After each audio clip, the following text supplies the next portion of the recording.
Hola, muy buenos días. Mil gracias por estar acá para este evento que, debo decirlo con toda sinceridad, creo que es un evento que muestra la excelencia ucavista. Y me explico. En noviembre del año pasado, en una reunión con el decano y el rector de la universidad presentando los resultados de la gestión de la facultad, el rector pidió asumir desde el Instituto de Investigaciones Jurídicas el tema del diferendo entre Venezuela y Guyana para poder transmitirle a los estudiantes y a la comunidad aspectos que consideramos relevantes para entender esa centenaria querella. A partir de ese momento me di a la tarea de buscar a alguien que pudiese acometer como investigador asociado ese proceso, pero hacerlo de una manera profunda, hacerlo de una manera oportuna, y siempre tuve la convicción de que ese sería el profesor Rafael Badel, porque reunía esos requisitos. Experto en la materia, con amplias publicaciones, con un compromiso especial con la Universidad Católica Andrés Bello y también con una capacidad de trabajo inagotable. De tal manera que gracias a eso podemos tener el día de hoy la obra que vamos a presentar, a bautizar al final de esta jornada. Pero ese primer engranaje del Instituto de Investigaciones Jurídicas se une con la Escuela de Derecho, porque hablamos con el profesor Adalberto Urbina para que en el ámbito de su clase pudiésemos celebrar un coloquio precisamente sobre ese tema, y su recepción siempre fue la más favorable, nos abrió las puertas y nos permitió estar el día de hoy conversando sobre esto. Y finalmente, creo que sella este compromiso la presencia del decano Casal y de la directora María Lidia Álvarez en este acto para mostrar su apoyo a e impulsar esta interacción entre la escuela y el Instituto de Investigaciones Jurídicas. Así que agradezco la presencia de los estudiantes y, por supuesto, la presencia de amigos y profesores queridos, como están aquí los doctores Palacio, Romero Musi, Betancourt, que nos están acompañando en este caso, el investigador Anselmo Coelho. Y sin más, quiero darle la palabra al profesor Rafael Badel, que en los próximos minutos va a darnos una apretada síntesis de un tema profundo, complejo y además, como decía algún amigo por allí, en pleno desarrollo, como es la querella ahora en fase judicial del diferendo territorial entre Venezuela y Guyana. Así que, profesor Badel, adelante, si quiere hablar desde allá. Adelante. Gracias, profesor. Señor decano de la Facultad de Derecho de la Universidad Católica Andrés Bello, señor director del Instituto de Investigaciones Jurídicas de la Universidad Católica Andrés Bello, ciudadana directora de la Facultad de Derecho, señores profesores, estudiantes, saludo muy especial a los asistentes que están conectados a través de la red Zoom en este acto. En primer lugar, muchísimas gracias al director del Instituto de Investigaciones Jurídicas, César Carballo Mena, por la invitación que me formuló efectivamente en noviembre del año pasado a trabajar en este tema. Y la verdad es que fue muy pertinente, oportuno y sabia la idea del señor rector, del decano y del director, porque en aquel momento se debatían unos asuntos concretos en la Corte Internacional de Justicia, ya me voy a referir a ellos, que atraían la atención de todos los venezolanos.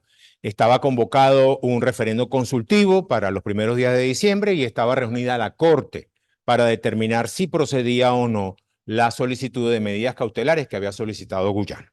Hecho esa introducción y de nuevo ratificando el agradecimiento profundo a esta Universidad Católica Andrés Bello, que sí es verdad lo que dijo el director de la escuela, tengo un compromiso muy grande con ella. Voy entonces a tratar de referirme a el libro La Corte Internacional de Justicia, el 171, Guyana versus Venezuela. Ese libro toca el tema desde el punto de vista orgánico para referirnos a la Corte Internacional de Justicia, resaltar en este auditorio la importancia que tiene la Corte Internacional de Justicia, desde el punto de vista procesal, para ver cuáles son las normas que gobiernan las actuaciones en esa Corte Internacional de Justicia, y desde el punto de vista sustantivo, para referirnos a cuáles pueden ser las defensas que Venezuela puede llevar a esa Corte Internacional de Justicia y finalmente qué puede hacer la Corte Internacional de Justicia. Sabemos que el 29 de marzo del año 2018, la República Federativa de Guyana demandó a Venezuela ante esa Corte Internacional de Justicia, en un conflicto que tiene casi 200 años. Guyana pide a la Corte que declare la validez y efecto vinculante del laudo de París de 1899 y el respeto al límite que estableció ese laudo de 1899. Guyana pide a la Corte que Venezuela retire la ocupación en la parte oriental de la isla de Anacoco y demás territorios reconocidos por el laudo. Guyana pide a la Corte que Venezuela no amenace ni utilice la fuerza para impedir el desarrollo de actividades económicas en aquel país y pide, que no es poca cosa, a la Corte que declare la responsabilidad de Venezuela por violación de la soberanía. Por violación de la soberanía del espacio territorial de aquel país. La Corte, el 18 de diciembre del año 2020, se declaró competente para conocer de la demanda, con fundamento en lo establecido en el parágrafo segundo del artículo 4 del Acuerdo de Ginebra. Quiero que retengamos esto, de dónde saca la Corte el fundamento de su competencia, porque a ello me voy a referir posteriormente. La Corte dice, somos competentes de acuerdo a lo dispuesto en el Acuerdo de Ginebra del 17 de febrero de 1966. Sobre todo me estoy dirigiendo a los alumnos en este momento, a los estudiantes en este momento. Hay dos instrumentos jurídicos a los que ya he hecho referencia. El laudo de París de 1899, que de aquí en adelante lo voy a llamar laudo de París, y el Acuerdo de Ginebra. Y en esa tesitura se mueve todo este juicio que está ahora en la Corte Internacional de Justicia. Venezuela no asistió en los 2 años que median entre el momento en que la Corte se declaró competente y el momento en que se interpuso la demanda. Allí se sustanció un procedimiento para determinar la competencia al cual Venezuela no asistió. A través de una comunicación señaló que la Corte no era competente.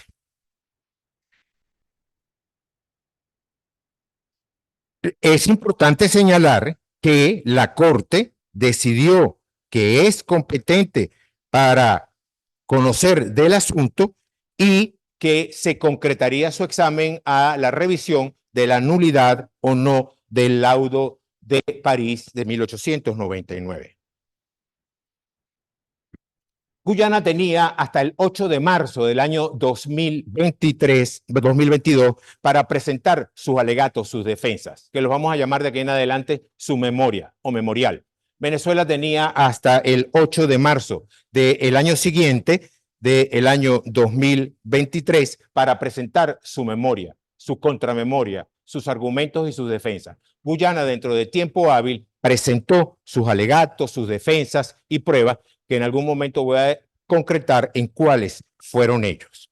Cuando ya habían transcurrido varios meses, después que Guyana presentó sus argumentos, casi 3 meses, el 6 de junio del año 2022, Venezuela se presentó a la Corte Internacional de Justicia, designó a sus agentes, coagentes y abogados, y al día siguiente, el 7 de junio del año 2022, compareció por primera vez desde el punto de vista procesal y opuso unas excepciones preliminares en el proceso sobre la admisibilidad de la demanda e insistió en la inadmisibilidad de la demanda.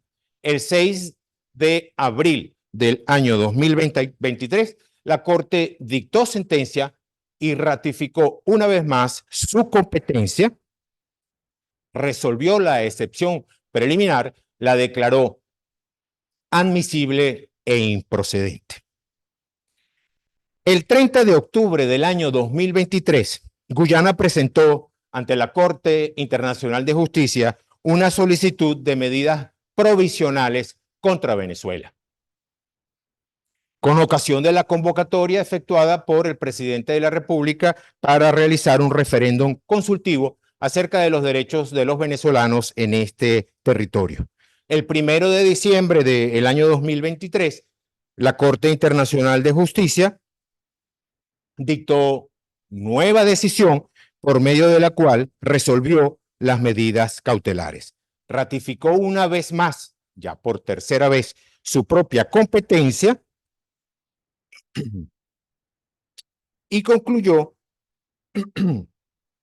que Venezuela debe abstenerse, fíjense, la situación actual de la controversia y conminó a ambas partes a no realizar ninguna actuación que pudiera perjudicar o agravar la controversia.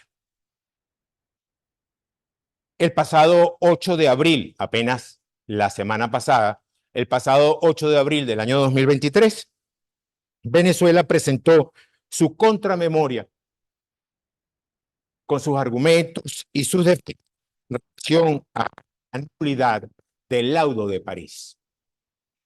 Hemos dicho en otras publicaciones, en otros trabajos, y lo repetimos en este libro también, que el laudo de París es nulo de forma absoluta. Tiene carácter definitivo, no goza de los beneficios de la cosa juzgada y se considera un acto jurídicamente inexistente. Es nulo porque fue dictado en contra del Tratado de Washington, del acuerdo arbitral. Es nulo porque fue dictado en contra de los principios generales del derecho internacional vigentes para el momento en el que se dictó. Es nulo porque fue dictado violando el debido proceso. Es nulo porque fue dictado en exceso de poder. Es nulo porque esto es inmotivado y es nulo porque está comprobada la falta de imparcialidad. Ese es el asunto que tiene Venezuela que demostrar en la Corte Internacional de Justicia en este momento. Y ese es el estado procesal en el que se encuentra el juicio y es la justificación por la cual el Instituto de Investigaciones Jurídicas se propuso, en una línea de investigación, realizar un estudio sobre la Corte Internacional de Justicia, sobre sus aspectos procesales y sobre las defensas que puede Venezuela llevar a esa instancia. ¿Qué es la Corte Internacional de Justicia? La Corte Internacional de Justicia es un órgano principal de las Naciones Unidas, que tiene la misión de administrar justicia entre estados y que refleja el trascendental compromiso de la comunidad internacional civilizada en la resolución pacífica de los conflictos. Es uno de los mecanismos de solución de los conflictos establecidos en el artículo 33 de la Carta de la Organización de Naciones Unidas. Es uno de los grandes referentes como fuente del derecho internacional. La Corte Internacional de Justicia tiene dos funciones fundamentales, una función contenciosa y otra consultiva. A través de la función contenciosa resuelve las controversias entre los distintos estados, teniendo como presupuesto los criterios de atribución de competencia respecto de cada caso particular. En este caso, recuerdo, apreciados alumnos, la Corte se declaró competente por deducirse de lo dispuesto en el artículo 4 del Acuerdo de Ginebra. La función consultiva, por su parte, permite a la Corte pronunciarse sobre cuestiones jurídicas que los propios órganos de la Organización de Naciones Unidas y agentes especializados y legitimados sometan a la consideración de ese tribunal. Esta Corte Internacional de Justicia tiene como antecedente a la Corte Permanente de Justicia Internacional, creada en 1922 por la Sociedad de las Naciones, con el objetivo de brindar soluciones de naturaleza judicial a las controversias entre Estados. Sabemos, sin embargo, que esta Corte Permanente de Justicia Internacional, por razón de la Segunda Guerra Mundial, finalizó sus actividades prematuramente en 1939, pero sin embargo estableció las bases jurisprudenciales para el lanzamiento de este tribunal. La Corte Internacional de Justicia está regulada fundamentalmente por dos instrumentos. El primero es el Estatuto de la Corte Internacional de Justicia y luego su reglamento. Hay otras regulaciones importantes, como son las directivas prácticas de la Corte, que dicta ella misma, por medio de la cual va dando respuesta a los puntos circunstanciales que se vayan presentando. Y las resoluciones, es decir, resoluciones que dicta la Corte para llevar adelante la práctica judicial interna, la ordenación interna de la Corte Internacional de Justicia.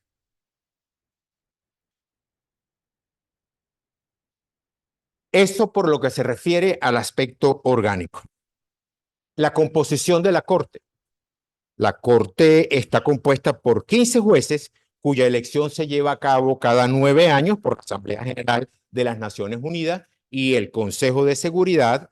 Ambos órganos emiten sus votos de manera simultánea, pero por separado, requiriendo que cada candidato obtenga la mayoría absoluta en ambos órganos para ser elegido, lo que en ocasiones implica varias rondas de votación, negociaciones, etc. Los jueces de la Corte Internacional de Justicia deben poseer una elevada integridad moral, cumplir con los requisitos para ejercer las más altas funciones judiciales en sus respectivos países y ser reconocidos expertos en derecho internacional. La composición de la Corte Internacional de Justicia impide que dos jueces sean nacionales del mismo estado. Y en el caso de personas de doble nacionalidad, se atiende a la nacionalidad efectiva. Los jueces desempeñan cargos por 9 años con la posibilidad de ser reelegidos. Y con el objetivo de mantener la continuidad en las actividades de la Corte, cada 3 años se realiza la elección de 1/3 de los miembros de la Corte Internacional de Justicia. Recientemente, el 6 de febrero de este año, se juramentaron 5 nuevos jueces en la Corte Internacional de Justicia. La Corte Internacional de Justicia tiene su sede en La Haya. Habíamos traído una foto de La Haya de la Corte Internacional de Justicia. Y para garantizar la independencia de los jueces, obviamente estos no pueden llevar adelante funciones políticas, administrativas, ni participar en los asuntos en los que hayan intervenido. Venezuela no llegó a la Corte Internacional de Justicia por sorpresa. Venezuela no llegó a la Corte Internacional de Justicia engañada. Antes y por el contrario, el 19 de septiembre del año 1982, hace 42 años,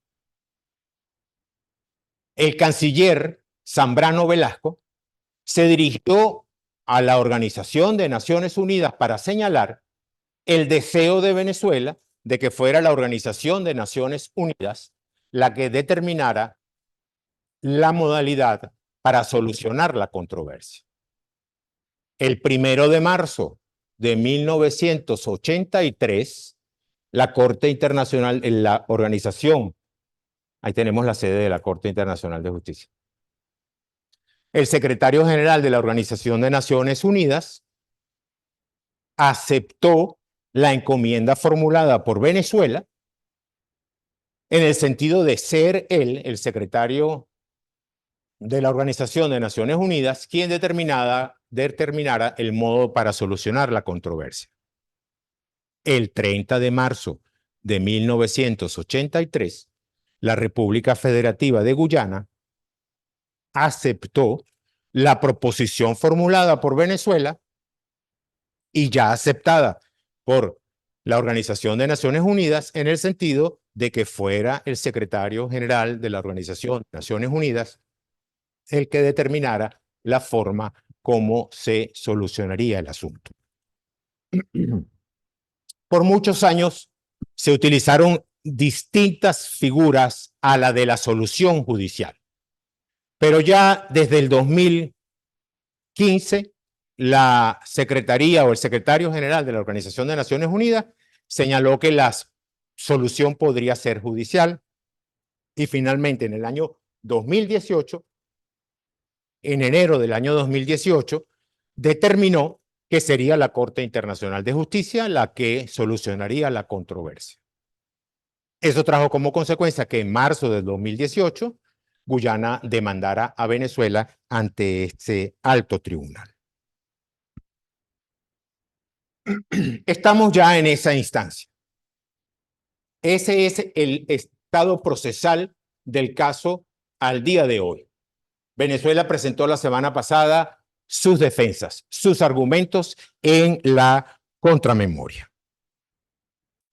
El proceso judicial en la Corte Internacional de Justicia tiene dos fases. Luego del inicio del proceso, que en este caso se inició por la demanda interpuesta por Guyana, ya lo hemos dicho, luego del inicio del proceso, comienza la sustanciación, que se divide en dos etapas. Una primera etapa es la fase escrita y una segunda fase es la oral. La fase escrita ha terminado el pasado lunes 8 de abril con la presentación de la memoria y la contramemoria. El tema decidendum ya está en manos de la Corte Internacional de Justicia. De conformidad con el estatuto, es hasta la contramemoria cuando las partes pueden alegar y producir sus defensas. No puede llevarse ningún otro documento a la Corte Internacional de Justicia después de esa oportunidad, a menos que se trate de documentos públicos o a menos de que la otra parte lo acepte o lo admite.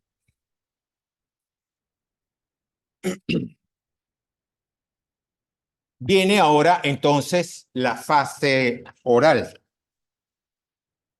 Una vez concluida esta fase, la Corte se espera que en los próximos días o semanas ordene el proceso y determine cómo se va a llevar adelante la fase oral. Se dictará un acto de apertura de la fase oral.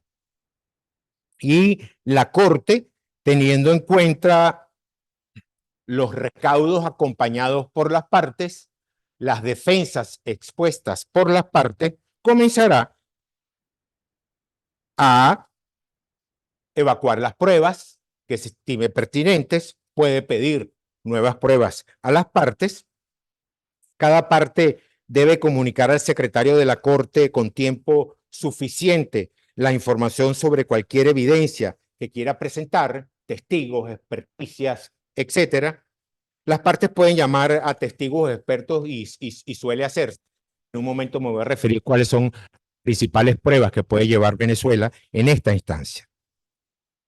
El examen de los testigos y de los expertos se efectúa bajo las directrices que al efecto determine la Corte. Las preguntas pueden ser realizadas por los agentes consejeros y abogados de las partes y después de cerrarse la fase oral, la Corte se retira para deliberar en privado. Esas deliberaciones permanecerán en secreto para dictar sentencia.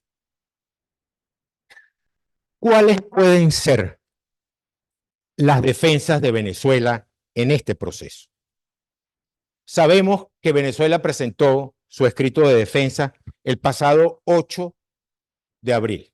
No sabemos el contenido del escrito presentado por Venezuela. Y cuando el profesor César Carballo estaba buscando con la ayuda del decano el momento oportuno para presentar el libro, escogimos el día de hoy porque dimos tiempo suficiente para que Venezuela presentara sus argumentos y nos dimos unos días para leer los argumentos y compartirlos con nuestros apreciados alumnos y con los profesores que están presentes y con los que tienen la gentileza de acompañarnos a través de las redes. Pero lamentablemente la Corte no ha todavía publicado los argumentos expuestos por Venezuela. No es raro este asunto, por cuanto la Corte está examinándolos y está haciendo la debida identificación de ellos para proceder en consecuencia. Proceder en consecuencia se llama dictar los autos pertinentes durante la fase oral para ver qué es lo que se va a hacer. Probablemente Venezuela haya insistido en el argumento de la falta de competencia de la Corte Internacional de Justicia. Yo veo con respeto ese argumento de Venezuela, en el cual ha insistido mucho. Yo veo con mucho respeto el argumento de que Venezuela prefiere una negociación con Guyana para la solución del asunto. Pero somos abogados y ustedes se están formando como abogados también. Y sabemos que el íter procesal nos ayuda, nos obliga a actuar. Y sin perjuicio de que Venezuela puede haber insistido en el argumento de la falta de competencia o jurisdicción, abro un paréntesis para señalar que en derecho internacional las expresiones falta de competencia y de jurisdicción son sinónimos. Y no es como en el derecho civil o en el administrativo, en donde tienen una connotación muy particular. Una cosa es la falta de jurisdicción y una cosa es la falta de competencia. Decía entonces que independientemente que Venezuela pueda haber insistido en ese argumento, debemos atender también el caso, sobre todo si tenemos en cuenta que poseemos una gran cantidad de recaudos y pruebas a favor de la posición de Venezuela. Y sobre todo si se tiene en cuenta que cuando se leen las argumentaciones expuestas por Guyana en la Corte, puede considerarse que se pueden rebatir con toda facilidad. Guyana sostuvo, y me voy a referir ahora a las defensas que puede llevar Venezuela a esa instancia. Guyana sostuvo que el laudo arbitral de París es válido y vinculante para las partes, por cuanto el Tratado de Washington, en el artículo 8, estableció que esa decisión sería, cito, un arreglo pleno, perfecto y definitivo, y que así debe ser considerado por las partes. La realidad es totalmente distinta a lo sostenido por Guyana. El laudo de París no es un arreglo pleno, ni perfecto, ni puede considerarse definitivo. Y eso se deduce claramente del Acuerdo de Ginebra. Si se firmó el Acuerdo de Ginebra en 1966, es porque precisamente 66 años después de dictado el laudo de París, la controversia seguía vigente. Venezuela había reclamado vehementemente sus derechos sobre el territorio y la Organización de Naciones Unidas intervino para que las partes, el Reino Unido y Venezuela, y la República Federativa de Guyana, que todavía no era un país independiente, solucionaran este asunto que quedaba pendiente. El laudo de París, al ser nulo de manera absoluta, no tiene el carácter definitivo ni obligatorio, no produce los efectos de cosa juzgada y es un acto jurídicamente inexistente. Lo relevante en este punto es que los vicios del laudo de París generan la pérdida del carácter de definitivo porque no es posible resolver una controversia sobre la base de la violación del derecho de las partes. Y para resolver la controversia ese martes 3 de octubre de 1899, los árbitros violaron los derechos de las partes. El efecto vinculante de un laudo solo opera cuando el laudo ha sido dictado de acuerdo a las normas del derecho internacional y de acuerdo a las normas establecidas en el acuerdo de arbitramiento.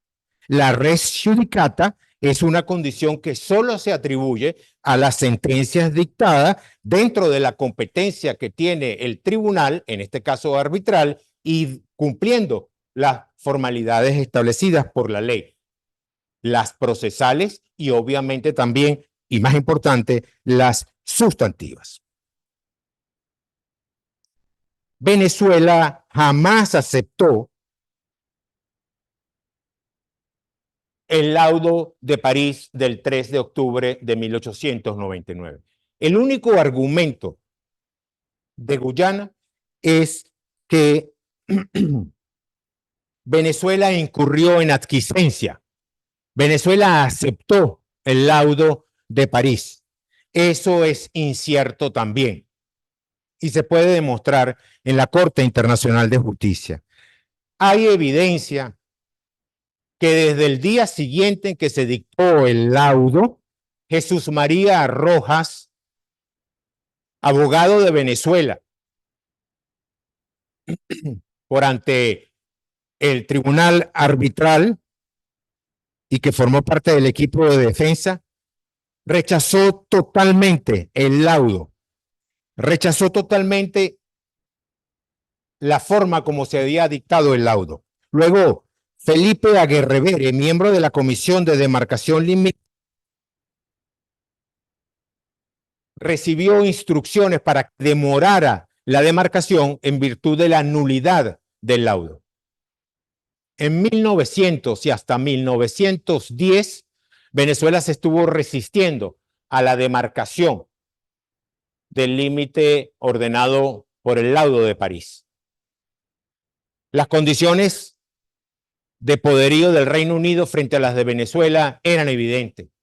Venezuela fue forzada a esa demarcación a través de múltiples hechos, hasta que se llegó incluso a rodear las costas de Venezuela y se llegó a invadir el país, porque sí hubo desembarco de los barcos ingleses, alemanes e italianos. De manera que en ese argumento de la adquiescencia, de la aceptación de Venezuela, se centran los derechos de la República Federativa de Guyana. Pues no.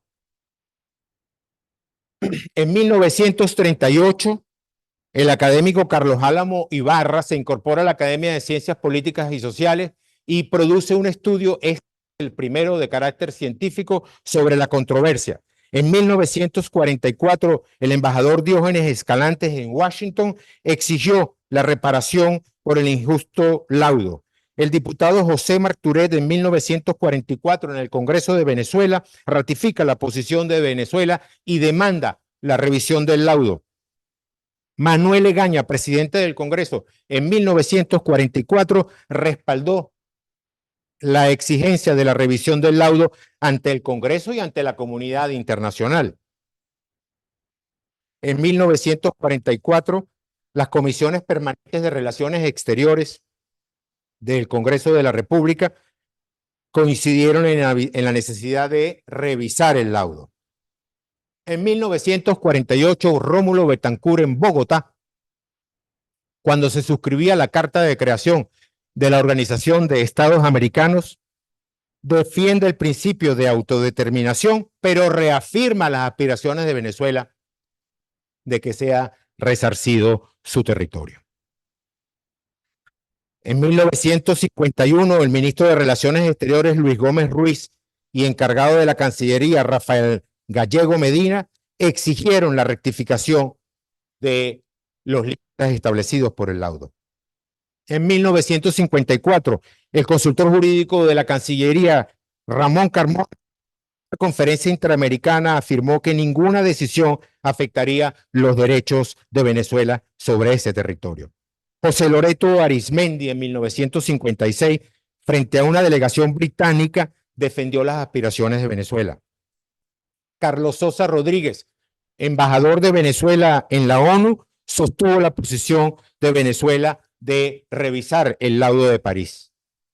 En la Cámara de Diputados de Venezuela en 1962 se respaldó la política venezolana sobre el diferendo limítrofe y la Guyana, llevada adelante por el presidente de la República, Rómulo Betancourt, y por su canciller, Marcos Falcón Briceño, quien en 1962 ratificó la posición venezolana invocando la nulidad del laudo.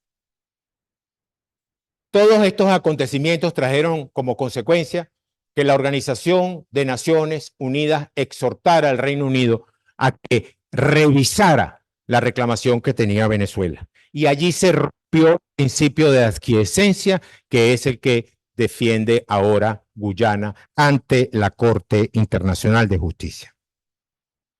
Por otra parte, debe quedar muy claro que el laudo de París no puede entenderse legalmente ejecutado.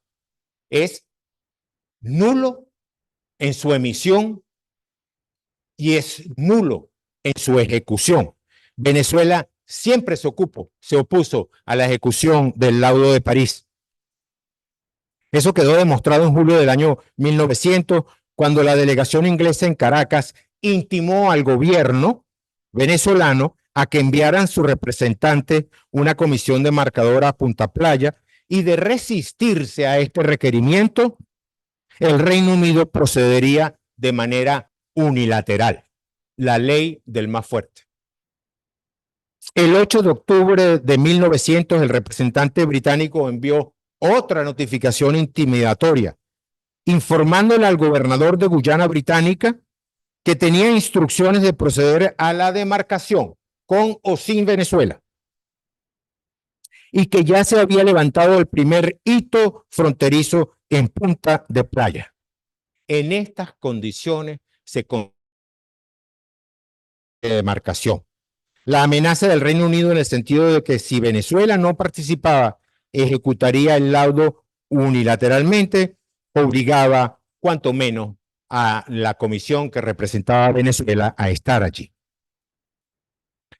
Venezuela tiene numerosas pruebas. Ahora voy con las pruebas. Esos son los alegatos. Ahora voy con las pruebas. Venezuela tiene numerosas pruebas que demuestran que el laudo de París es nulo.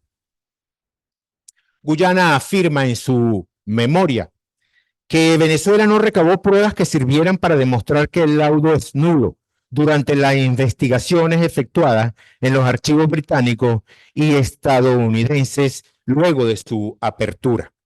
Eso es falso. De hecho, cuando la ONU requiere al Reino Unido reunirse con Venezuela para estudiar de nuevo la nulidad o no del laudo de París, y el Reino Unido acepta hacerlo y se suscribe el Acuerdo de Ginebra, en ese momento ya la ONU tenía todo el informe presentado por los padres jesuitas Pablo Oger y Germán González Oropesa. Estos dos sacerdotes jesuitas, cuando se desclasificaron los documentos que sirvieron de base para firmar, para dictar el laudo de París, se trasladaron al Reino Unido e hicieron una extraordinaria investigación que culminó con el informe que se presentó al gobierno de Venezuela y que Venezuela llevó a la Organización de Naciones Unidas. Este informe resultó fundamental. Hubo una exhaustiva investigación realizada en dos etapas, primero de 1951 al 1956 y la segunda etapa a partir de febrero de 1963. El documento recopila valiosa información, a la cual yo me refiero en el libro en detalle y la comento. Se detallan los títulos históricos de Venezuela sobre el territorio Esequibo. El tribunal arbitral no señaló nada respecto de los títulos históricos que presentó Venezuela, ni señaló nada respecto de los títulos históricos que no presentó el Reino Unido. Ese informe se refiere a estos títulos históricos. Se remonta a la colonia española. Se destaca cómo el Reino Unido siempre reconoció que el río Esequibo era la frontera de Venezuela en diversos documentos y en mapas oficiales. Todas las pruebas que presentaron estos sacerdotes jesuitas son públicas, pueden consultarse, están entre otras publicadas en la página web de la Academia de Ciencias Políticas y Sociales. Este informe concluyó que el laudo arbitral fue obtenido por extorsión. Este informe concluyó que el laudo arbitral de 1899 fue un compromiso político en donde no se analizaron los títulos históricos y en donde no se analizaron los alegatos y pruebas presentados por las partes, a pesar de que el artículo 3 del Tratado de Washington señalaba: los árbitros en su decisión se cerciorarán de los alegatos presentados por las partes y de las pruebas producidas durante el proceso arbitral. Los jueces del tribunal arbitral no se cercioraron de lo que había producido Venezuela, y voy a insistir, y de lo que no había producido el Reino Unido. Y como no podían hacerlo, nunca se supo de dónde salieron los títulos para otorgar a la República Federativa de Guyana 165.000 kilómetros cuadrados. Para que lo tengan en su cabeza, apreciados alumnos, que son más rápidos en las matemáticas que nosotros, que ya estamos en otras generaciones. En 1814, el Reino Unido obtuvo un territorio en ese lugar que consistía en 32.000 kilómetros cuadrados. A través del Tratado de Londres, que es un documento público que está allí, el Tratado de Londres le otorgó al Reino Unido 32.000 kilómetros. Holanda le otorgó a Londres, al Reino Unido, 32.000 kilómetros. Eso era lo único que tenía el Reino Unido. Esos 32.000 kilómetros, a través de mapas trazados unilateralmente, ya me voy a referir a ello, se convirtieron en 165.000 kilómetros. Esa es la reclamación de Venezuela. Ese es el centro del asunto a que nos estamos refiriendo el día de hoy.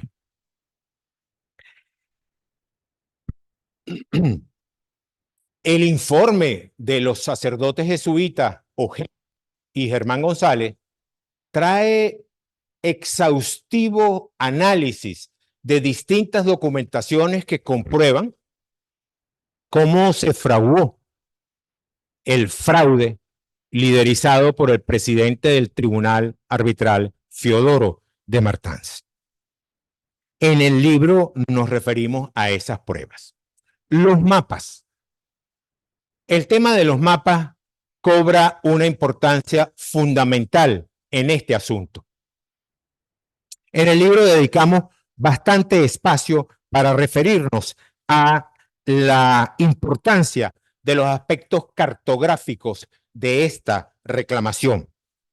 El estudio de los mapas adquiere una importancia fundamental en las disputas territoriales, como es la del caso del Esequibo. Estos no solamente reflejan la realidad geográfica, sino sirven como herramientas políticas y jurídicas que pueden tener influencia sobre la solución del caso. Hay jurisprudencia de la Corte Internacional de Justicia relativa a los mapas, cuál es el valor probatorio de los mapas y en qué casos los mapas pueden ser llevados al proceso. Pues bien, ese es un asunto de importancia fundamental y aspiramos a que Venezuela haya llevado a esa instancia internacional un conjunto de mapas y publicaciones que favorecen de manera extraordinaria de nuestro país.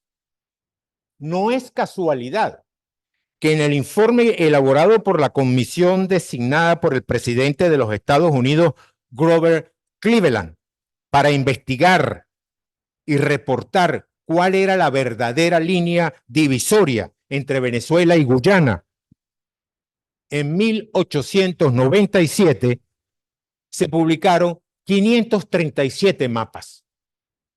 Les cuento rápidamente. Venezuela pidió la ayuda de Estados Unidos frente a las ilegítimas ocupaciones del Reino Unido. El presidente de Estados Unidos, Grover Cleveland, se dirigió al Congreso de Estados Unidos. El Congreso de Estados Unidos designó una comisión y esta comisión hizo un trabajo muy serio donde estudió la reclamación. En ese trabajo hay publicados 537 mapas a favor de la reclamación de Venezuela. Estados Unidos quedó tan convencido de los derechos de Venezuela que conminó al Reino Unido a que firmara un acuerdo arbitral con Venezuela que nunca había querido suscribir. Bueno, yo estudio los mapas en el libro que estamos presentando el día de hoy. Para claridad del lector, divido el asunto en los mapas que favorecen nuestra posición antes de la Capitanía General de Venezuela. ¿Cuáles son esos? Todos. No hay un solo mapa que pueda favorecer la posición del Reino Unido antes de la creación de la Capitanía General de Venezuela. Luego, venimos. El 8 de septiembre de 1777 se crea la Capitanía General de Venezuela. La segunda etapa del análisis viene todos los mapas publicados entre 1777 y 1810, en los cuales se evidencia claramente que todas las posesiones eran de Venezuela. Y la tercera fase del análisis, en la etapa republicana, que la extendemos desde 1811 hasta la actualidad. Bueno, la primera etapa está formada por los mapas publicados antes de la creación de la capitanía, desde los primeros descubrimientos españoles. Se incluye el mapa planisférico de Juan de la Costa de 1500, que marcó los primeros títulos españoles en la región, el mapa del río Amazonas, Esequibo, Dulce y el Orinoco, y de las comarcas adyacentes de 1877. En la segunda etapa, solamente me estoy refiriendo a algunos, en la segunda etapa tenemos los mapas de la Capitanía General de Venezuela, los mapas Caracas and Guayana, el croquis del Mazaruni, elaborado por Mariano Cervera de 1793, el mapa geográfico de América Meridional 1799, y luego una tercera etapa que es mucho más clara, que comprende los mapas realizados en el periodo republicano y en donde hay una característica enorme de mapas. Hay una cantidad enorme de mapas favorecedores de la posición de Venezuela. Pero ¿qué pasó en esta tercera etapa? En esta tercera etapa comenzó lo que llama el profesor Héctor Faúndez la danza de los mapas ingleses. Conforme a los cuales, después del mapa elaborado en 1824 por Agustín Codazzi, donde quedaba claro cómo se conformaba la Colombia o la Gran Colombia, y estaba muy claro en ese mapa cuando se crea la Gran Colombia que esos territorios eran de Venezuela. Por primera vez, el asunto comienza a cambiar cuando Robert Schomburg, unilateralmente, enviado por el Reino Unido, unilateralmente comienza a establecer líneas divisorias arbitrarias, 4.920 kilómetros primero, en 1840, 182.000 kilómetros. Estos son mapas unilaterales, dibujados unilateralmente por un país muy poderoso, un país que tiene la vista puesta en los nuevos territorios de América, empieza a dibujar unilateralmente los mapas, comienza la reacción por parte de Venezuela, que culmina con el laudo de París, que ya hemos dicho es nulo, de nulidad absoluta. Una parte importante del libro se refiere a esos mapas, a su valor probatorio y a la jurisprudencia de la Corte que lo admite o según las circunstancias. Un ejemplo nada más, el mapa presentado antes de una controversia es válido porque no está contaminado por los intereses de la controversia. Es decir, todos los mapas presentados, todos los mapas que otorgan a Venezuela derechos antes de 1850 son admisibles en la Corte Internacional de Justicia. Otro pequeño comentario, los mapas presentados por las partes involucradas en la controversia después que comienza la supuesta incursión en un territorio no son admisibles. Ninguno de los mapas presentados por el Reino Unido pueden ser admisibles. Pero además son mapas absolutamente sesgados unilaterales y que no tienen ningún valor. Defensas procesales, ya en unos minutos voy a terminar. Defensas de fondo, ya me he referido a ellas. Los argumentos en contra de la nulidad del laudo y dentro de esos argumentos, además, las pruebas, los títulos que tiene Venezuela y dentro de esos títulos, todo el examen cartográfico. Pero pueden haber defensas del procedimiento. ¿Qué puede ocurrir en un momento en el procedimiento?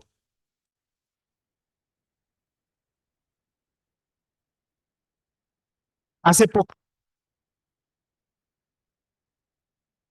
la Federativa de a la ExxonMobil derechos para la explotación de recursos naturales. Existe dentro de la normativa procesal de la Corte Internacional de Justicia la posibilidad de una solicitud de medidas cautelares. Puede solicitar medidas cautelares de carácter específico con la finalidad de paralizar las concesiones que se han otorgado en el territorio en reclamación a la ExxonMobil. Todo ello de conformidad con lo dispuesto en el estatuto de la Corte y en los reglamentos de la Corte. Además, puede solicitar a la Corte medidas específicas, que también las existe y hay una abundante jurisprudencia sobre el tema. Venezuela puede solicitar providencias de carácter específico con la finalidad de paralizar las concesiones que están en trámite y puede además solicitar medidas cautelares generales para asegurarse de que en la zona en reclamación, hasta tanto no se dicte decisión de hacer explotación directa o indirecta vía concesiones. Venezuela también podría solicitar en esta instancia una medida cautelar objeto de evitar el agravamiento de las controversias por estas explotaciones.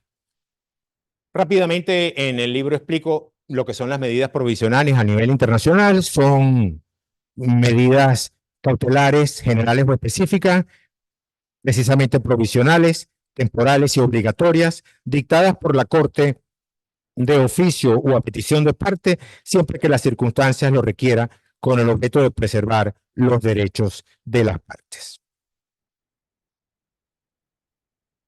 Es obvio que Venezuela tiene derecho para eso, se han violado los derechos sobre el territorio en reclamación.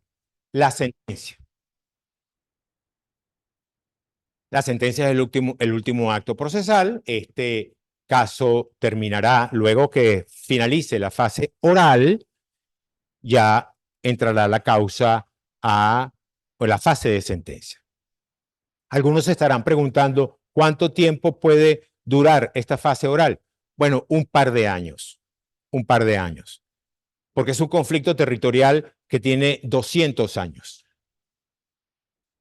Es un conflicto territorial en el cual en estos 200 años han ocurrido muchísimas cosas y que obviamente ya yo, que sé que estoy en exceso del tiempo, no podría explicar en este momento.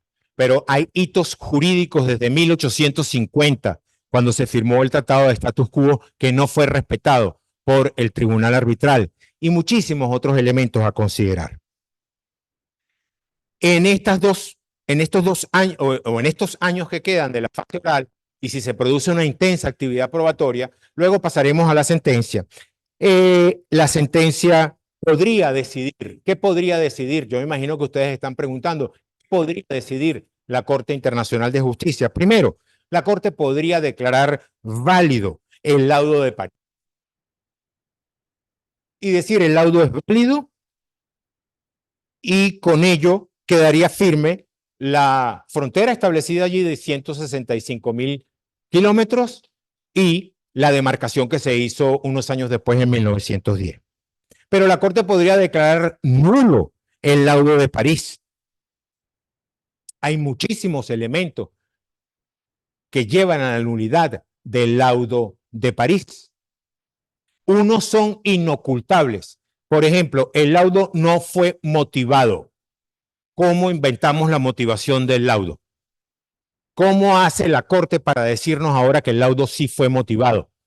Cuando ya en derecho internacional, en el momento en que se dictó el laudo, era una obligación motivar el laudo. ¿Cómo en unos breves párrafos se otorgan al Reino Unido 165.000 kilómetros sin decir a cuál derecho de los establecidos en el acuerdo de Washington se refería? El acuerdo de Washington tenía cuál era el derecho aplicable y determinaba: los jueces aplicarán la regla A o aplicarán la regla B o aplicarán la regla C, según lo que las partes alegaran y probaran.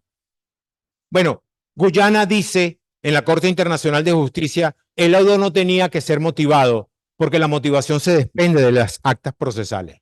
De las actas lo que se desprenden son los títulos jurídicos que presentó Venezuela y todo lo que no presentó el Reino Unido. Y eso, por supuesto, es un argumento totalmente infeliz por parte de Guyana. Bueno, la Corte podría declarar la nulidad del laudo por falta de motivación. Podría declarar la nulidad del laudo porque no se valoraron las pruebas y se incumplió con el debido proceso. Puede declarar la nulidad del laudo porque se actuó en exceso de poder. Si eso es así, la Corte tendría que determinar cómo se va a establecer la nueva línea fronteriza. Y eso supone entonces que la Corte podría resolver directamente la delimitación de la frontera a través de la sentencia que resuelva el fondo del asunto, o en su defecto mediante un procedimiento posterior, un procedimiento incidental dedicado exclusivamente a la fijación de esta frontera, la delimitación de las áreas marinas y submarinas. A este asunto de la delimitación de las áreas marinas y submarinas debe prestársele especial cuidado y atención, dada la importancia que tiene la proyección de los derechos territoriales de Venezuela y la soberanía de Venezuela en tanto Estado ribereño sobre el mar territorial, la zona económica exclusiva y la plataforma continental. La Corte podría remitir, tercera opción, la delimitación de la frontera al secretario general de la Organización de Naciones Unidas, argumentando que la delimitación de la frontera no tiene carácter jurídico y por lo tanto no le corresponde a ella.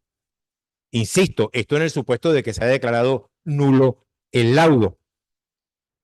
Y por lo tanto, sería el secretario general de la Organización de Naciones Unidas quien debería seleccionar un medio de solución de los previstos en el artículo 4.2 del Acuerdo de Ginebra. La Corte podría ordenar a las partes volver a la aplicación del Acuerdo de Ginebra a objeto de resolver la delimitación de la controversia. Este es uno de los argumentos de Venezuela.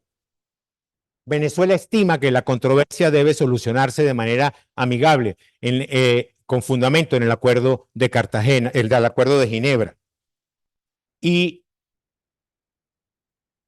no atender a la solución judicial en la Corte Internacional.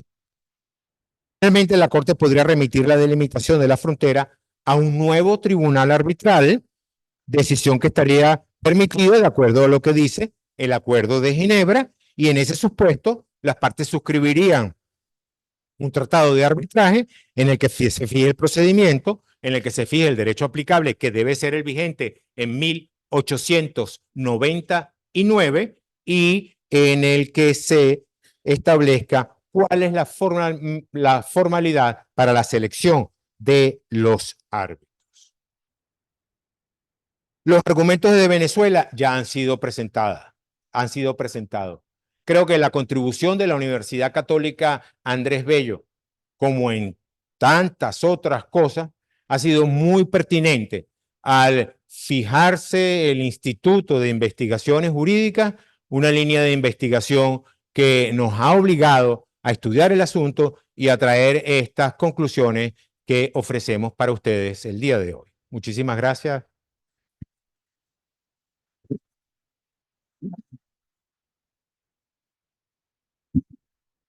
No te quiero ver la cara porque sé que me excedí muchísimo.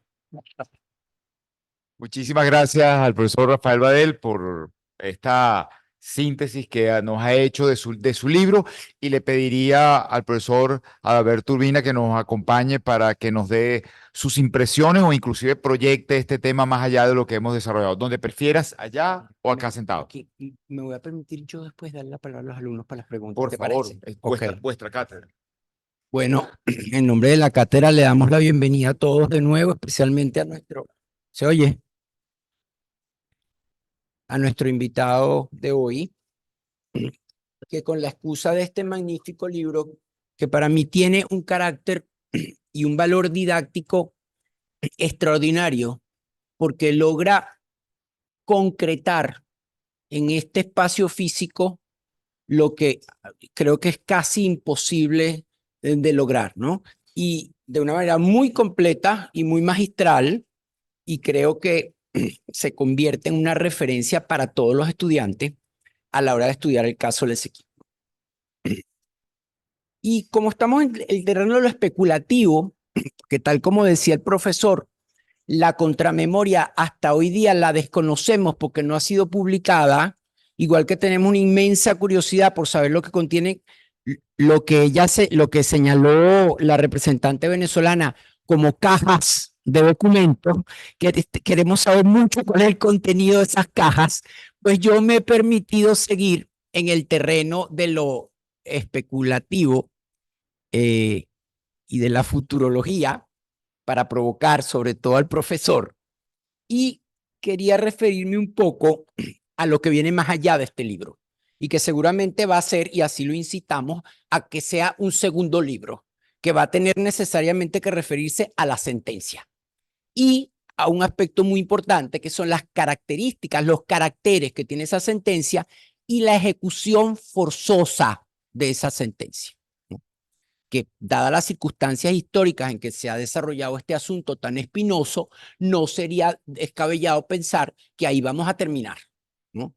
Entonces es muy interesante saber cuál es el vaticinio del doctor y por eso quiero hacer unas breves consideraciones sobre eso, ¿no? Teniendo en cuenta que, como todos sabemos, dada las falencias que tiene el derecho internacional público, entre otras la carencia de órganos jurisdiccionales con competencia obligatoria en principio para resolver las controversias, igual que la ausencia de un aparato coactivo eficaz que asegure el cumplimiento de este derecho.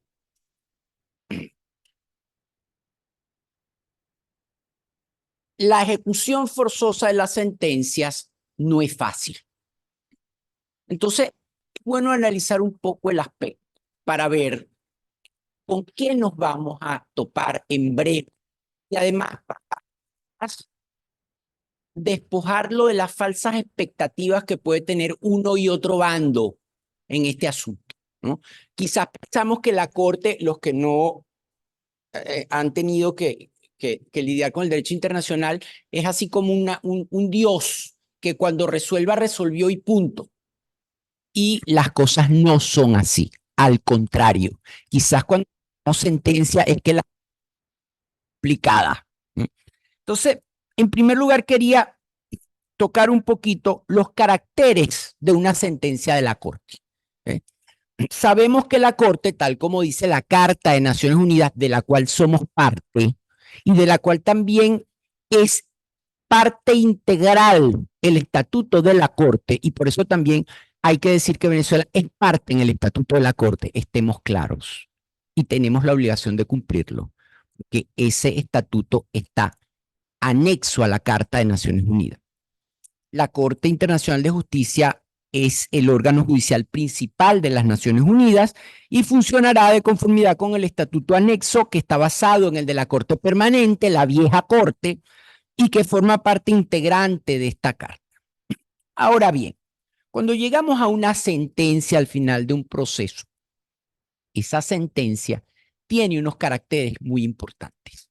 En primer lugar, el fallo de la Corte es obligatorio, ¿sí? Y el estatuto señala muy claramente que la decisión de la Corte no es obligatoria, sino para las partes en litigio y respecto del caso que ha sido decidido. Es decir, hay una relatividad de la cosa juzgada. Esa relatividad de la cosa juzgada hay que analizarla bien, porque a la hora de ejecutar forzosamente el fallo, esa relatividad en los aspectos relativos a la ejecución puede ser erga omnes y oponible a todos los miembros de Naciones Unidas si el Consejo de Seguridad toma medidas obligatorias, forzosas, coactivas o no, para llevar a cabo la ejecución de ese fallo. Entonces, esa relatividad hay que analizar. En segundo lugar, el fallo es definitivo e inapelable. Dice el estatuto, el fallo será definitivo e inapelable.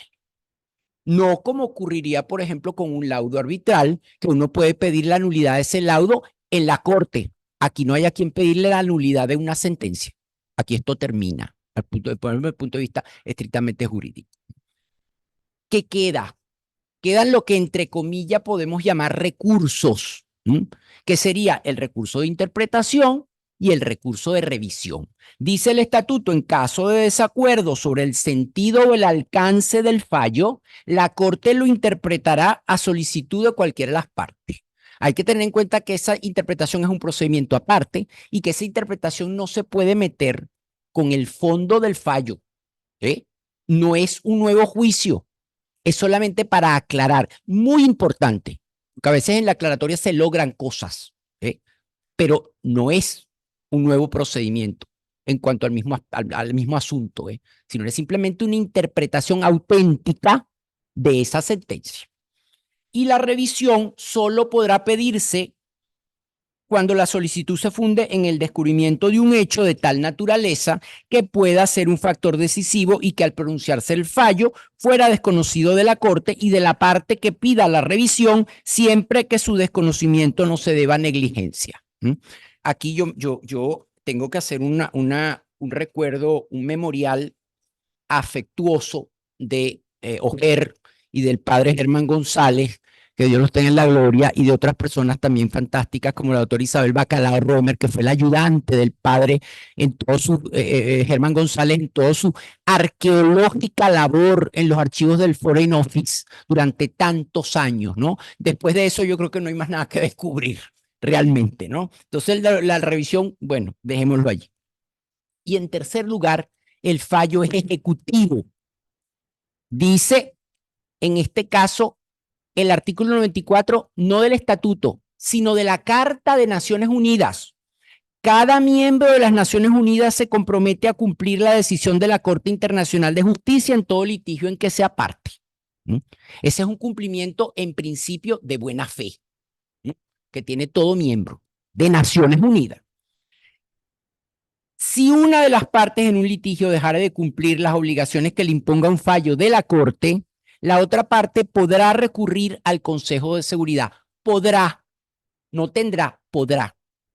El cual, igual, podrá, si lo cree necesario, fíjense ustedes el margen de discrecionalidad que tiene el Consejo, hacer recomendaciones, entre paréntesis, no son vinculantes, o dictar medidas con el objeto de que se lleve a efecto la ejecución del fallo. Esas medidas pueden ser pacíficas o pueden involucrar el uso de la fuerza. Ya vamos allá. Entonces caemos en el asunto de la ejecución forzosa de las sentencias de la Corte. Ya tenemos antecedentes de incumplimientos de las sentencias en la vieja Corte Permanente. Hay casos como el caso Wimbledon del año 1923, el caso de los préstamos brasileros del año 29, o incluso de una negativa abierta de cumplir, como en el caso del Canal de Corfú en el año 49. Entonces, ¿qué se hace? ¿Cuáles son actualmente los medios de ejecución de los que dispone un Estado o la comunidad internacional para ejecutar un fallo de la Corte? Son fundamentalmente de 4 tipos. El primer tipo es la autoayuda. ¿Qué es la autoayuda? Son las medidas unilaterales para ejecutar el fallo. Son las llamadas contramedidas, las famosas contramedidas. De paso, vamos a decirles que es una contramedida para los que no lo saben. Son aquellas medidas de reacción del Estado afectado por un hecho ilícito de otro Estado que buscan restaurar el respeto del derecho e inducir al Estado infractor a cumplir las obligaciones derivadas de su responsabilidad por el ilícito que cometió. Esas contramedidas que solamente pueden adoptarse de acuerdo con la Carta de Naciones Unidas y la institución de la responsabilidad del Estado por hechos internacionalmente ilícitos que tienen una cantidad de requisitos, ¿no?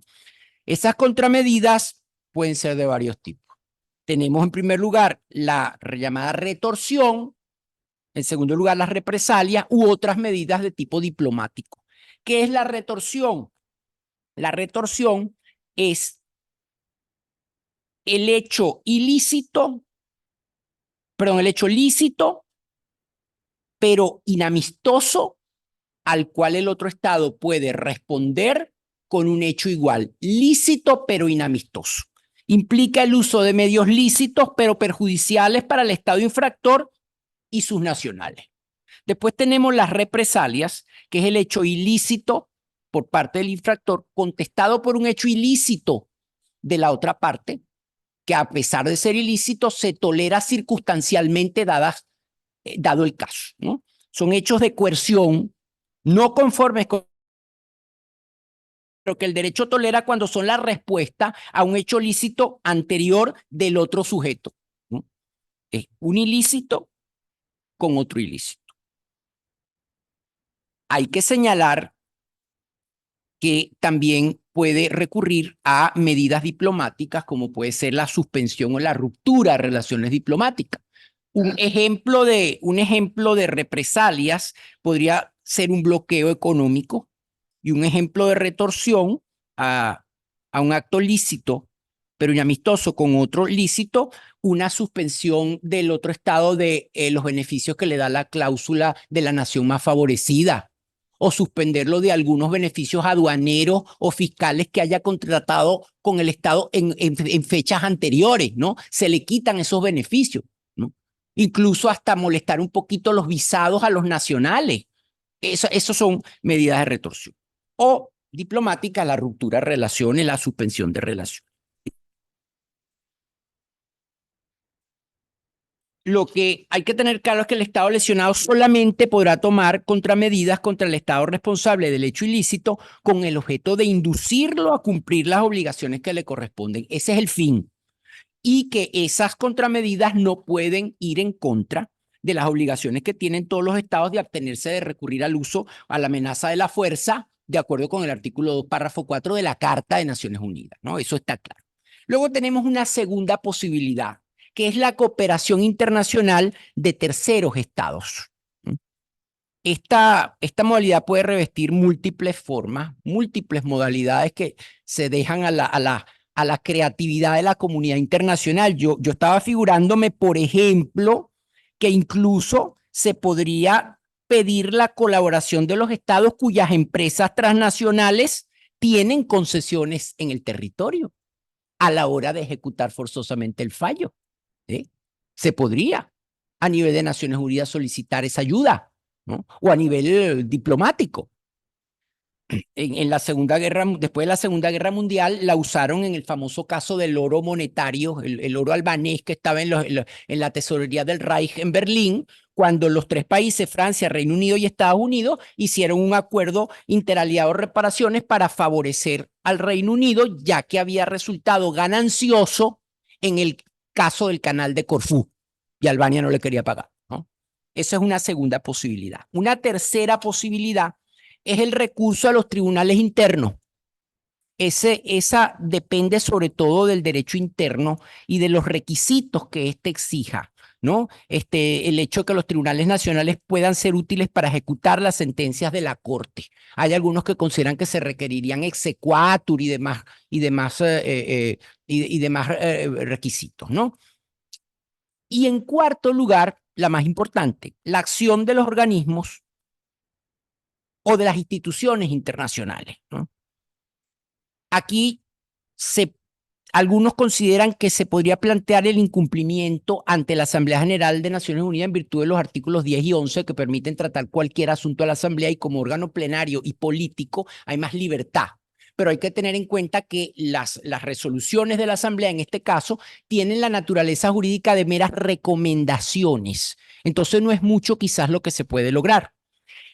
El modo más propio, que está establecido en la propia Carta, es usar la facultad que tienen los estados de recurrir al Consejo de Seguridad y que la permite el artículo 94, el cual sí podrá, si lo cree necesario, hacer recomendaciones no obligatorias, no vinculantes, o dictar medidas con el objeto de que se lleve a efecto la ejecución del fallo, ¿no? Estas medidas son lo más interesante, ¿no? Porque es de los pocos ejemplos que tenemos de una verdadera aparato coactivo imperfecto todavía en el derecho internacional. Esas medidas pueden dictarse de conformidad, según algunos, con el capítulo 6º de la Carta, que se refiere a los medios pacíficos de solución de controversia, o de acuerdo con el capítulo 7º, que es el capítulo de acción en caso de amenaza a la paz, quebrantamiento de la paz o acto de agresión. El capítulo 7º también incluye medidas coactivas, pero que no implican el uso de la fuerza. ¿Okay? Esas las puede usar el Consejo. Ahora, el grado máximo que también le permite el capítulo 7 es las medidas coactivas que implican el uso de la fuerza. Y en este caso, dependiendo de la medida, que me refería al principio, que es decir, puede generar en cuanto a la ejecución de un fallo entre dos partes obligaciones erga omnes para todos los miembros de Naciones Unidas. Si el Consejo lo ordena así, si la orden involucra a todos los miembros o a la cooperación de todos los miembros para ejecutar ese fallo, ya se generan obligaciones para todos los para toda la comunidad internacional de Naciones Unidas, ¿no? Hay que tener en cuenta que ni el Consejo ni la Asamblea pueden contradecir el fondo de una sentencia de la Corte. Solamente debatir sobre la oportunidad, la procedencia y las modalidades de su ejecución. Más nada. En ningún caso es obligatorio para el Consejo de Seguridad ejecutar un fallo. Es totalmente discrecional. Algunos incluso consideran que esa ejecución debe estar relacionada con la necesidad del mantenimiento de la paz y la seguridad. Y si el Consejo primero no precalifica esa ejecución del fallo como un asunto que involucra el mantenimiento de la paz y la seguridad, no podría tomar medidas de ese tipo, ¿no?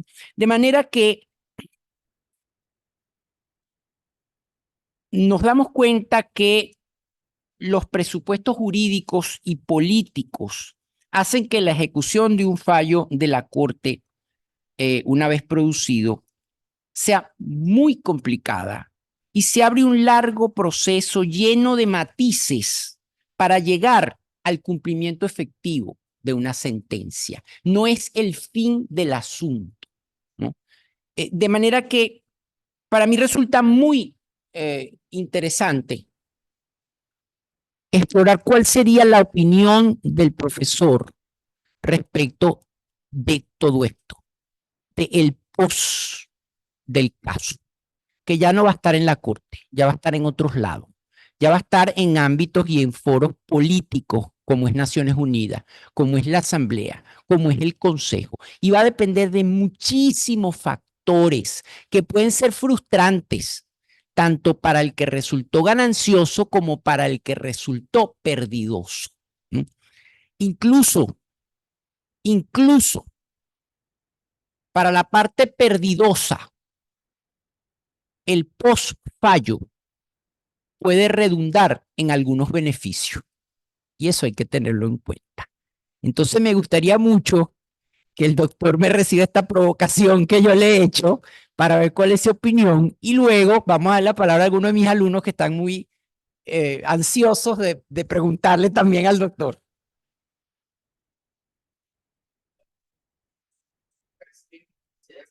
¿Cómo no? Exacto. Todo de una vez. Perfecto. A ver, ¿quiénes querían preguntar que me habían dicho? Y la profesora también. Ah, ¿cómo no? Bueno, comencemos con Milagro. Después de los alumnos, por favor. Ajá.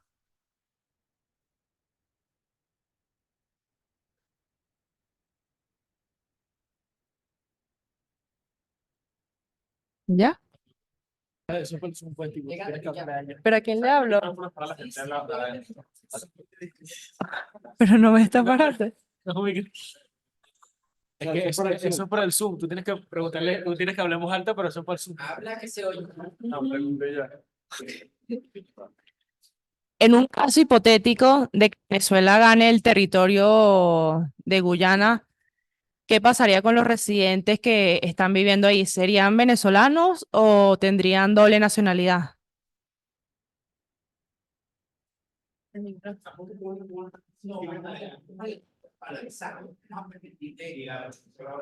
¿Quién más iba a preguntar? ¿Tú? Venga, pasa hacia la polla, pregúntame. También.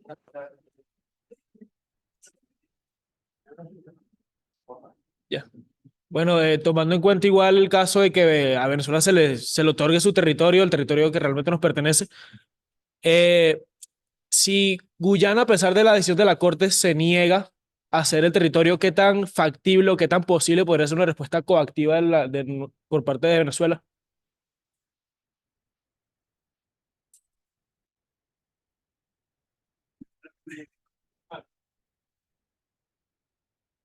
Mi pregunta es que en caso de que la sentencia se ejecutara a favor de Guayana, eh, ¿cómo se ejecutaría? Si el territorio ciertamente ya está ocupado por los guyaneses. Y en caso contrario, si fuera a favor de Venezuela, nuevamente, ¿cómo se ejecutaría esa sentencia si el territorio en cuestión ya está ocupado y tiene residentes de la nacionalidad guayanesa?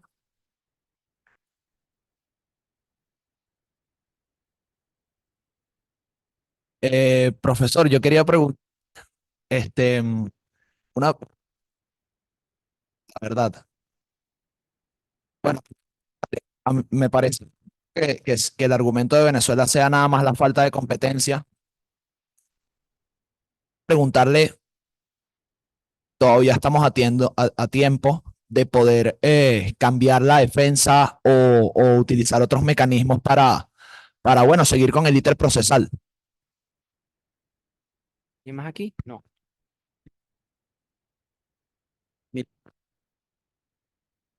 Muchas gracias.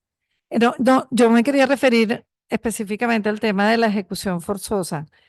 Bueno, personalmente no conozco ninguna antecedente de que haya habido una ejecución forzosa. No, hasta el día de hoy no la hay. Lo que sí hay es muchos antecedentes de que las partes en el proceso inician una negociación para la ejecución del laudo. Y hay un caso muy famoso que es el de Canal de Beagle entre Chile y Argentina, que para la ejecución buscaron otro medio de solución de controversia, como fue la mediación del Papa, que tampoco les satisfizo, porque recuerden que la mediación no es obligatoria tampoco, y terminó en un acuerdo bilateral para la ejecución del laudo. Acaba de suceder con Colombia y Nicaragua también por la isla de San Andrés, unas negociaciones durísimas, muy fuertes para la ejecución del laudo. Colombia se negaba a ejecutar el laudo y terminaron firmando un acuerdo para la ejecución del laudo, ver cómo se ponían de acuerdo los dos para resolver. Y yo creo que hay que tener eso en mente porque no hay antecedente de ejecución forzosa y yo creo que lo nuestro va a terminar probablemente en otra negociación, en otro arbitraje, en otro arreglo. Es lo que pienso. Gracias. Gracias.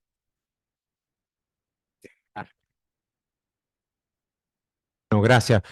Profesor, en primer lugar, me parece muy, muy pertinente todos los comentarios que usted formuló, y además vinieron a colación con lo que yo había hablado. En segundo lugar, dirigido a los alumnos, yo creo que en este caso no hay soluciones A o B.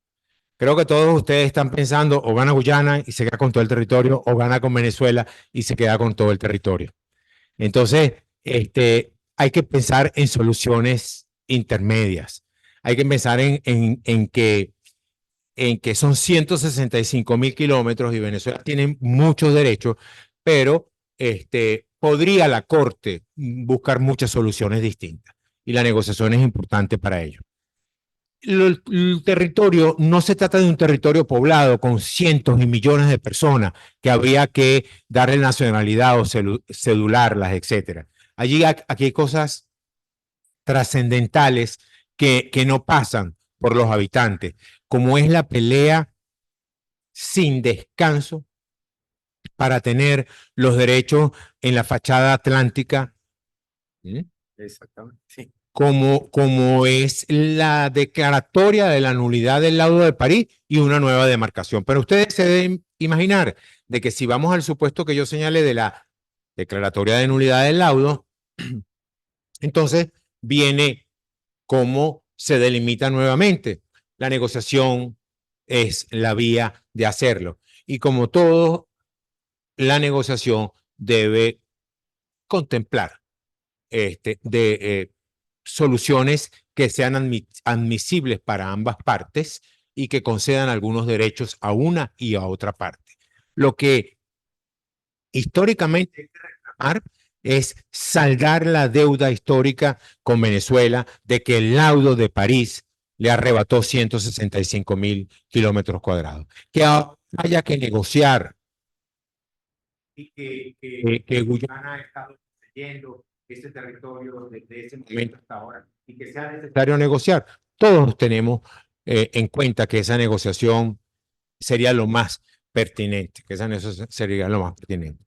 ¿Cómo se ejecuta el laudo? Bueno, estamos en una universidad católica y en una escuela de derecho y creemos en el derecho y creemos en los mecanismos de solución pacífica de las controversias establecidos en el artículo 33 de la Carta de Organización de Naciones Unidas.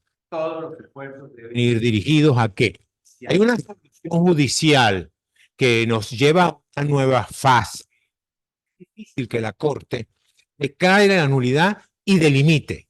Eso es un aspecto muy difícil. En esa fase que podría esperarse, bueno, la negociación, termino diciendo que la solución del asunto depende de la conducción internacional que haga la República. En un momento determinado, el enorme partido de Venezuela trajo unos beneficios extraordinarios en esta reclamación. Ustedes se deben imaginar cuando Estados Unidos se sienta con Venezuela en 1966 a firmar el acuerdo de Ginebra, tenía que haber un país con muchísimo prestigio, con muchísima credibilidad que se sentara hasta que se rompía los beneficios de la cosa juzgada, de la res judicata, todo lo que se desprendía de ese laudo de París. Bueno, con esto quiero decir que la forma como manejemos la controversia, la forma como nos conduzcamos, y me refiero a nuestros líderes en la conducción de la defensa de este asunto, es fundamental. Actuaciones serias, inteligentes, razonadas, llevan a unas reacciones de la otra parte serias, inteligentes y razonables. Actuaciones de distintas naturalezas traen la retaliación o la réplica de la misma naturaleza. Vamos a hacer votos para que en los años que quedan, en la fase oral y después que venga la sentencia, Venezuela mantenga la reclamación y la conducción de la reclamación de la manera más inteligente, más seria y más favorable para los intereses del país.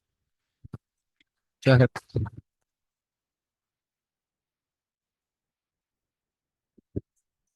Muchísimas gracias. Antes de la presentación, ¿verdad? Adelante. Ciudadano decano. No, yo quería era sobre todo destacar la importancia de este acto, que ya lo comentaba César, para la universidad, porque como bien lo decía el profesor Badel, a través del trabajo de los jesuitas Pablo Ger, el padre Germán González Oropesa, ya desde ese momento los jesuitas se vincularon al tema con unos precedentes fundamentales, pues, y con una recopilación documental que luego fue la base con fundamento a la cual Venezuela pudo comenzar a plantear su reclamación. Algunos de esos documentos, lamentablemente, que estaban en la Cancillería, se perdieron, se dañaron se dice que por una inundación que hubo en ese despacho, pero porque se piensa que hay algunos allí que no se pudieron recuperar, pero en todo caso, pues fue un trabajo maravilloso.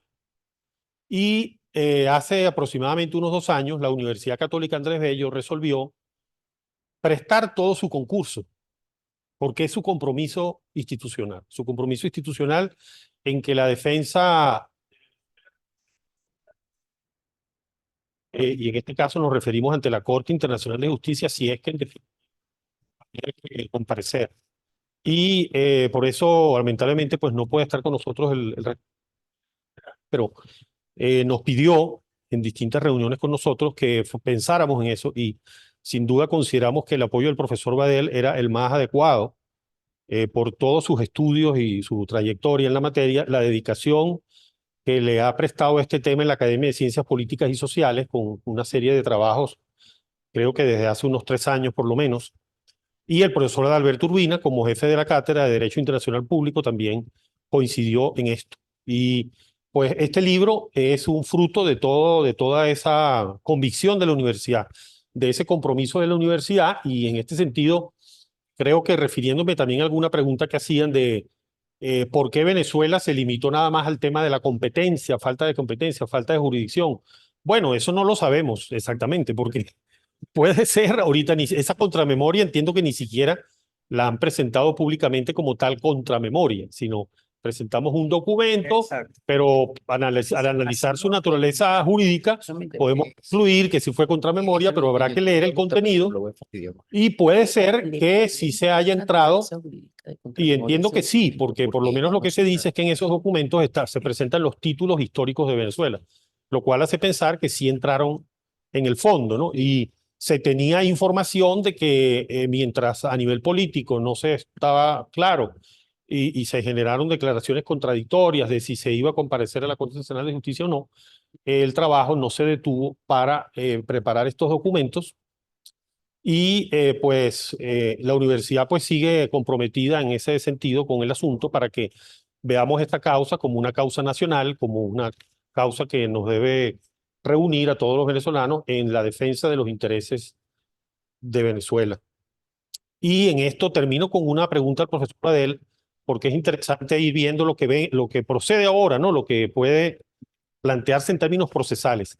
Esta medida provisional que ya se dictó podría servir a los fines de lo que usted planteaba, profesor, en el sentido de contener esta pretensión de Guyana, ¿no? De estar dando estas concesiones en lo que ya son las áreas marinas, que evidentemente la disputa se plantea más territorial, pero claro, de lo que resulte de la disputa territorial, eso se proyecta sobre las áreas marítimas.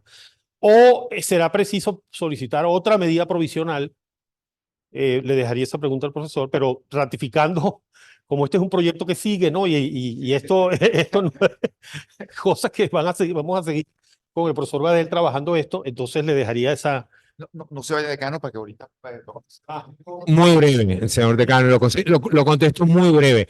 La pregunta es muy buena. La pregunta de nuestro decano es muy buena, porque hay una frase de la decisión dictada el pasado 1 de diciembre por la Corte Internacional de Justicia que dice abstenerse de realizar cualquier acto que agrave la controversia. Y en verdad, este acto, dar una concesión, agrava la controversia. De manera que sí, Venezuela podría dirigirse y pedir una aclaratoria de que la extensión o solicitar concretamente una medida. Pero sí, yo creo que puede haber ese alcance a la medida. Muy buena pregunta. Excelente. Gracias. Yo creo que para cerrar lo que nos toca es el bautizo del libro, aprovechando que ya el decano está acá enfrente, sino... No, usted, decano, por favor. Comienza, sí, por ahí, sí. Claro, acompáñenos. Los jefes de la Cátedra de Derecho Procesal, por favor. La dama primero. Adelante. Primero la familia.